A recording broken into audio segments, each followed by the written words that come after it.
Welcome to the Edge of Greatness podcast.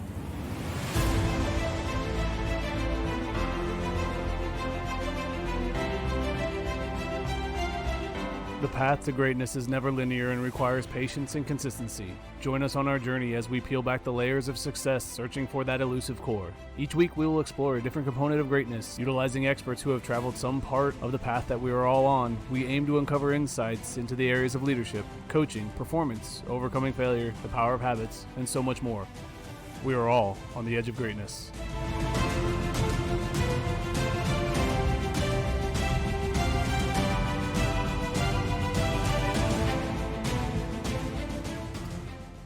Hello and welcome back to another episode of the Edge of Greatness podcast. I'm your host, Charles Schultz, and today I have a interesting chalk talk for you.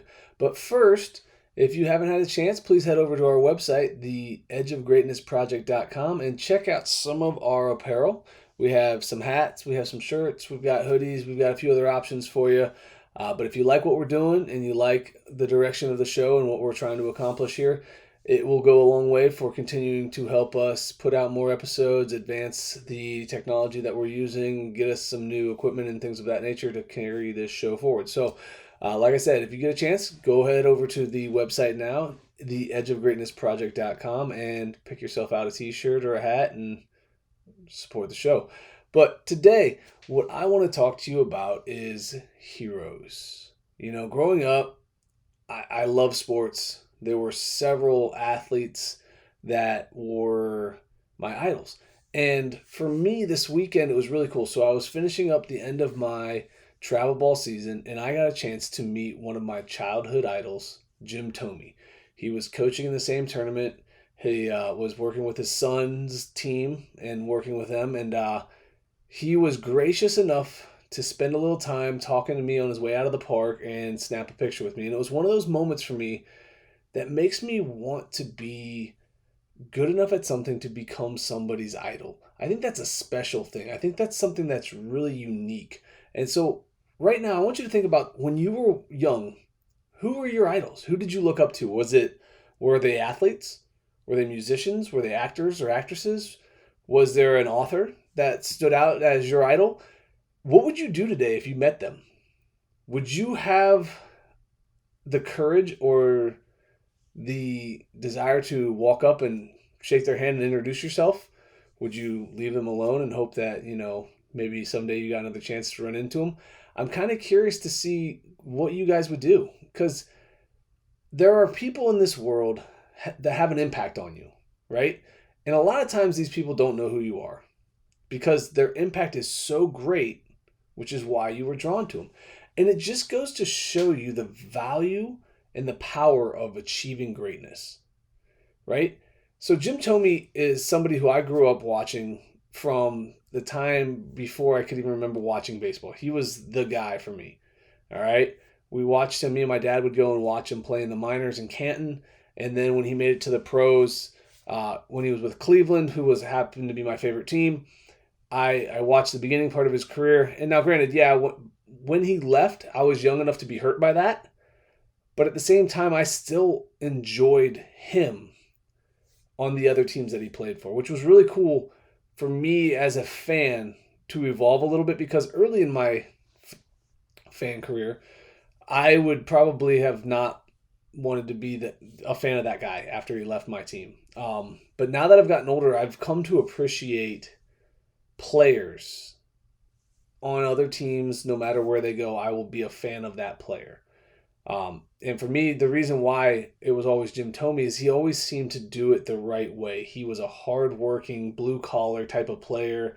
He did and said the right things, and he was very good. And he wasn't flashy. He was just kind of one of those, in the lack of better words, like the good old boy who went out there and tried his hardest and hoped that he competed at a high level and won. And for me as a young baseball player, that's what I wanted to be. I wanted to be the kid who went out there and played hard and competed my best, and, hopefully we did well. It wasn't for me to be a flashy player. So seeing somebody who wasn't all about the flash, for me, was huge. So when you think about the people in your life who have impacted kind of your growth as either a player or a person or somebody who is a person that you looked up to so greatly that what would you do today if you got to meet them?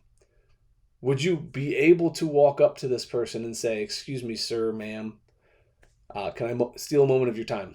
I would love an opportunity to grab a picture with you, or could I get your autograph?"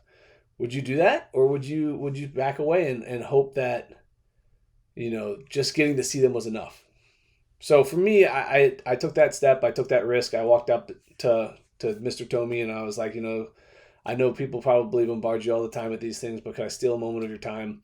And I told him a little quick story about how my dad and I used to watch him in Canton. And that right there, he spent enough time listening to me talk that he goes, "Oh my gosh, yeah, so you grew up in Ohio? Cleveland fan? Okay, awesome." And we had a really quick interaction before he walked off to his car to get away from the rest of the crowd. And it was really cool for me to see that this guy who I looked up to as a young coming player had the time and the ability to still draw me in and make me feel like a little kid. And it was really cool that, seeing this guy who was bigger than life to me when I was young, obviously still bigger than life to me now that I'm an adult. And it's one of those things for me that makes the idea behind achieving greatness even more powerful. And if there ever comes a time where I do happen to get to a level of fame or notoriety that I could potentially become somebody's idol, and again, as a coach, maybe that is the case. Maybe somebody looks up to me already like that. I hope that I do it the way that Thome did it, the way that some of these professionals do it, and live to a standard that makes the people who look up to me, if they were to meet me down the road, continue to look up to me. And I hope that kind of makes sense. I'm kind of rambling a little bit here today because I'm still kind of geeked out about the running into Jim Thome and getting a chance to meet one of my idols. But it got me wondering and thinking about the people that maybe are your idols and who do you look up to and what would you do and how would it make you feel to see them today? And or did you ever get the chance to meet your idol? That's another interesting thought too, is how many of you out there listening have had a chance to meet the person that you looked up to growing up, or that you saw and like they sat up here at the top of the mountain for you. This is the guy that I want to be like when I get older. Because I think as young people, we all have that person that we're like, man, would it be cool to be like that? I want to be so-and-so when I grow up. We see it all the time, kids playing in the backyard, pretending to be the superstars of today's basketball, baseball, football, and that is something that I think when you are pursuing excellence and you're pursuing greatness, there's probably people out there who idolize Steve Jobs, who idolize a president, who idolize some authors. Again, I'm drawing blanks because I'm just kind of shooting from the hip right now, but the idea stays the same. And I think that that's important, that when you are pursuing these feats of excellence, that you don't only just become great at what you're pursuing, but you become a person that others would want to be when you get there. So, like always, keep reaching for the stars, fall flat on your face, but remember, whenever we fall, always get up. Thank you for joining us today on the Edge of Greatness podcast. We hope you enjoyed today's episode and join us again next time as we continue to dig deeper into the key components of greatness. The path to greatness is never linear, so remember to keep pursuing greatness no matter what. Keep stretching your abilities, reach for the stars, and fall flat on your face. But no matter what happens, remember, whenever we fall, always get up. Until next time, I'm Charles Schultz, and this was the Edge of Greatness podcast. Thank you for listening to today's episode. Please take a moment now to subscribe, rate, and review our show. We are all on the edge of greatness.